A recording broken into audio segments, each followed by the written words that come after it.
नमस्कार, आप देख रहे हैं डॉक्टर साहिब, आपके साथ मैं हूं मुस्कान और आज मेरे साथ मौजूद है डॉक्टर अजय कुमार।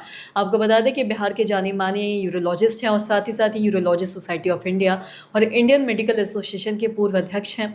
सर नमस्कार, बहुत-बहुत स्वागत है आपका। नमस्कार। सर हम देखते हैं कि अगर हम पुरुषों की बात करें तो जब भी अगर किसी घर परिवार को अगर बच्चा नहीं होता है तो उसका हमेशा जो दोष है वो माँ को दिया जाता है। मैं आपसे जानना चाहूँगी, अगर मैं पुरुषों के बारे में बात करूँ तो पुरुषों में ऐसे क्या कुछ कारण हैं जो इनफर्टिलिटी का वो कारण हो सकता है पुरुषों में? इस बारे में हम थोड़ा आपसे जानना चाहेंगे। अच्छा प्रश्न पूछा है कि किसी दंपत्ति को यदि बच्चा नहीं हो रहा है तो हमेशा स्त्री महिला ही प्रताड़ित होती है और परिवार में उसको प्रताड़ित करने वाले कौन होते हैं? तो महिलाएं ही होती। उसकी सास और ननद मिलकर उसको प्रताड़ित करती है कि तुमको बच्चा नहीं होता है। अब उसको 100 जगह घुमाती है सब कि एकरा बच्चा कहे नहीं। जहाँ जहाँ जांच होता है बेचारी का होता है, इसका तो ठीक है, इसमें कोई गड़बड़ी नहीं है। अपने बेटा को जल्दी लोग जांच नहीं करावेगा ना। पुरुष भी जो है वो अपना जांच जल्दी नहीं करावेगा। भाई हमें क्या गड़बड़ी है, हम तो एकदम ठीक है, मतदान किया है हमने। और कभी कभी ये मजाक बोल रहे हैं, कभी कभी बड़ी बड़ी मूँछों वाला सब आता है तो हम एक फार्मूला बनाए हुए हैं कि जिसका मूछ जितना बड़ा उसका जो है सो शुक्राणु उतना कम। मुंह तो बड़ा है, हमको कोई गड़बड़ी नहीं है। तो ये तो सोशल मिथ है, लेकिन फिर भी बहुत तरह की गड़बड़ियाँ होती हैं पुरुषों में। उनका शुक्राने की गड़बड़ी जिसके चलते बच्चा नहीं होता है, क्योंकि जब तक शुक्राणु और बीजाणु दोनों मिलेंगे नहीं तब तक बच्चा पैदा माने वो शुरू नहीं होगा। Process of fertilization and then after fertilization growth of the ये जो बच्चा बनने की प्रक्रिया है। अब इमेजिन करो, टेस्टिस होता है, 2 टेस्टिस, दोनों टेस्टिस में हार्मोन के इफेक्ट से ये बनता है, क्या कहते हैं, स्पर्म बनता है। वो आकर के एपिडिडिमिस में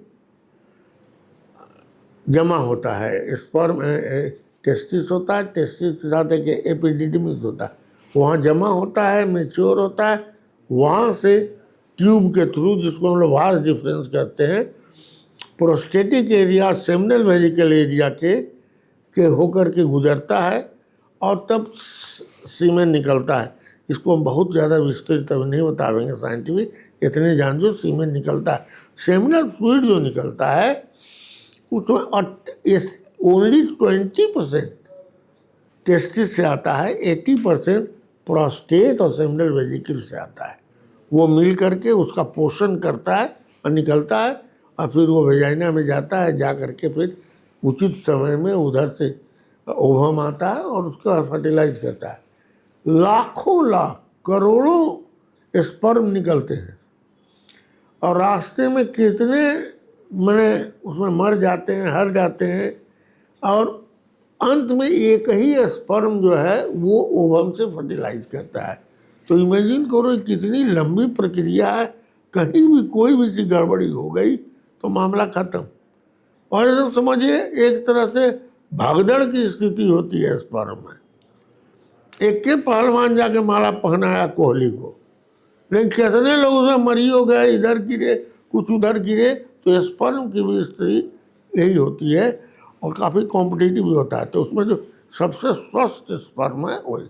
अब स्वस्थ स्पर्म का मतलब क्या है? स्पर्म जो है चलना ठीक होना चाहिए, उसका शरीर ठीक होना चाहिए, सब कुछ दुरुस्त होना चाहिए, तभी पहुंचता है। क्या गड़बड़ी हो सकती है? तो टेस्टिस में कोई बीमारी हो गई हो बचपन में, टेस्टिस जो है अफेक्टेड हो गया, मम्स जनरली सब होता है, वायरल इन्फेक्शन वगैरह वगैरह से टेस्टिस में ऐसी बीमारी हो गई हो कि उसके चलते स्पर्म वहाँ ठीक से बन नहीं रहा है, बन रहा है तो सही ढंग से नहीं बढ़ रहा है। दूसरा, टेस्टिस में जो स्पर्म बनता है उसकी जो प्रक्रिया है उसमें कई तरह के हार्मोन्स का इफेक्ट होता है। एक तो टेस्टोस्टेरोन तो डायरेक्ट ही है, लेकिन बात इनडायरेक्टली ब्रेन के कुछ पार्ट से हार्मोन चलते हैं, उनके इफेक्ट में स्पर्म मैच्योर करता है।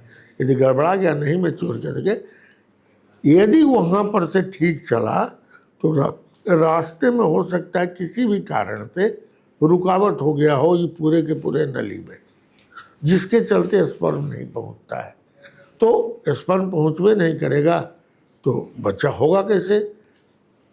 सीमेन निकलेगा लेकिन उसमें स्पर्म नहीं होगा, क्योंकि सीमेन तो 80% प्रोस्टेट सेमिनल वेजिकल से निकलता है, जो ब्लैडर के नीचे होता है, जिसके थ्रू ट्यूब जाता है, तो उसमें तो कोई दिक्कत नहीं है। लेकिन जो 20% आना है वो उसमें नहीं आता है।